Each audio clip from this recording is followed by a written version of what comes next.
Salam alaikum wa rahmatullahi ta'ala wa barakatuh. Chers élèves, bonjour. Tout d'abord, comme d'habitude, on va se mettre en situation.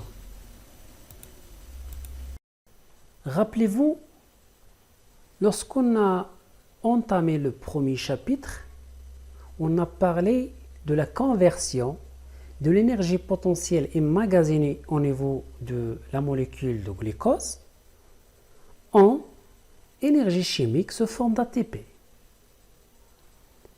Alors la question qu'il faut poser maintenant, à quoi sert l'ATP synthétisé par la cellule? هاد l'ATP اللي شفناه في الشابتر 1 وشفنا كاع لي رياكسيون اللي كتعطينا د l'ATP، شنو هو الهدف من l'ATP او كيفاش هاد الخليه غادي تستعمل هذا l'ATP وفاش من يعني وظائف كتستعمل هاد l'ATP. En effet, l'ATP elle est utilisée dans plusieurs fonctions vitales de la cellule. مجموعة من الوظائف الحيوية ديال الخلية كتستعمل l'ATP. Comme titre d'exemple, la régénération du tissu endommagé. إعادة بناء الأنسجة التالفة. تيكون عندنا جرح إلى غير ذلك، فالأنسجة كتعاودوا يتقدم من جديد en utilisant bien sûr de l'ATP.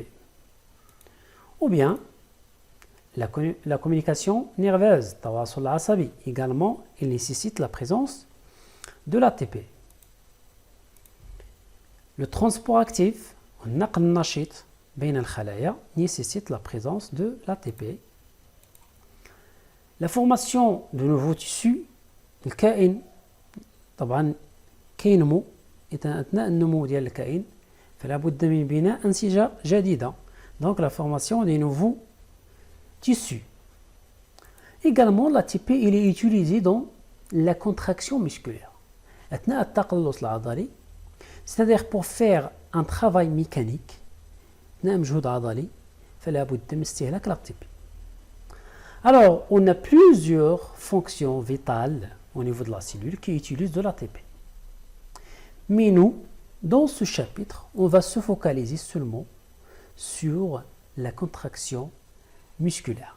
إذا احنا في هذا الشابتر غادي نشوفوا مثال واحد اللي هو utilisation de l'ATP au cours de la contraction musculaire. Prenons cette photo. Donc cette photo qu'on voit ici, on a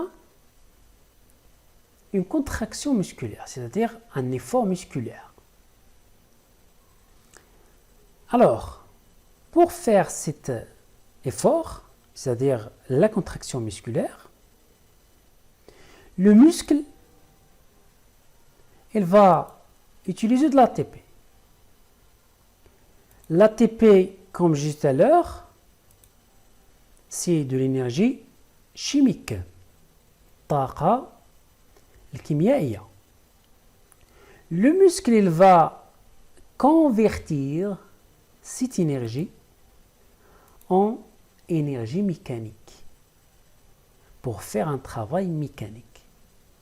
إذا العضلة بماذا تقوم؟ ستقوم بتحويل الATP أو الطاقة الموجودة في الATP اللي هي طاقة كيميائية إلى طاقة ميكانيكية للقيام بمجهود ميكانيكي عضلي. Bien sûr, اللي كيدير هذه العملية هما لي فيبر مسكولير والألياف العضلية اللي هي بمثابة خلية عضلية. Alors, quelles sont les questions qu'il faut poser dans ce contexte? Premièrement, quel est le mécanisme de la contraction musculaire? كيفاش le muscle va transformer l'énergie chimique en énergie mécanique. Donc le mécanisme آلية التقلص العضلي، كيف يتم هذا التحويل، تحويل الطاقة الكيميائية إلى طاقة ميكانيكية. Deuxième question, quelles sont les structures cellulaires intervenant dans cette contraction؟ ما هي البنيات الخلوية المتدخلة في هذه العملية، أي في عملية التخلص العضلي. On peut ajouter également quelles sont les voies métaboliques de la régénération de l'ATP au cours de la contraction musculaire. ما هي المسالك الاستقلابية المتدخلة في تجديد ال ATP أثناء التقلص؟ يعني أثناء التقلص سيتم استهلاك ال ATP من طرف العضلة. إذا ما هي المسالك الاستقلابية التي ستتدخل في تجديد تلك ال ATP المستهلكة؟ Voilà donc 3 questions essentielles qui vont encadrer notre chapitre.